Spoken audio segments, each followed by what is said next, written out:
Извештајот за Македонија во Европарламентот е под жестоки бугарски притисоци. Ова го соопште премиерот Мицкоски, порача дека дел од членовите на Комитетот за надворешна политика АФЕТ и дел од европратениците даваат голема поддршка за Македонија и дека владата ќе продолжи да се бори.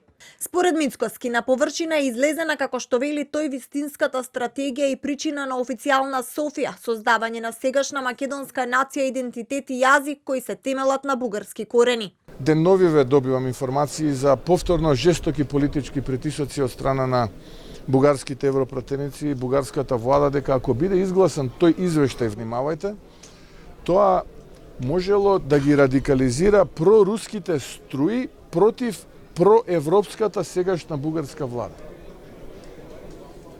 Тоа доволно ви дава одговор во каква состојба е една членка на Европската унија и кој во суштина го попречува евроинтегративниот процес. А во пресрет на 24 јуни Софија веќе се мобилизира. Бугарските европратеници му одговорија на повикот на Мицкоски да ги повлечат амандманите за извештајот за Македонија.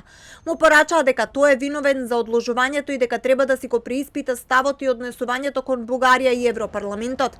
Изјавија дека во нацрт извештајот не се наоѓа зборот вековен, туку дека тоа е толкување на македонскиот премиер и дека е најдобро воопшто да нема извештај. Аз лично сум доста скептичен. Неговото однесување отвора сомнежи дали сака извештај или намерно го саботира процесот, само за да не успее освоењето на извештајот и тој да најде погодна жртва во лицето на Бугарија, која потоа може да ја представи како виновник пред своите гласачи. Најдоброто което може да се случи е воопшто да нема таков доклад. Најдоброто што може да се случи е воопшто да нема таков извештај за напредокот на Република Северна Македонија.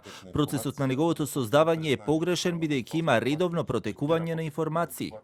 На 4 јуни Комитетот за надворешни работи на Европарламентот го одложи гласањето за извештајот за напредокот на Македонија кон членство во ЕУ по предлог на известувачот Томас Вајц. Гласањето во комитетот сега е закажано за 24 јуни, а пленарното гласање се очекува во јули во Страсбург.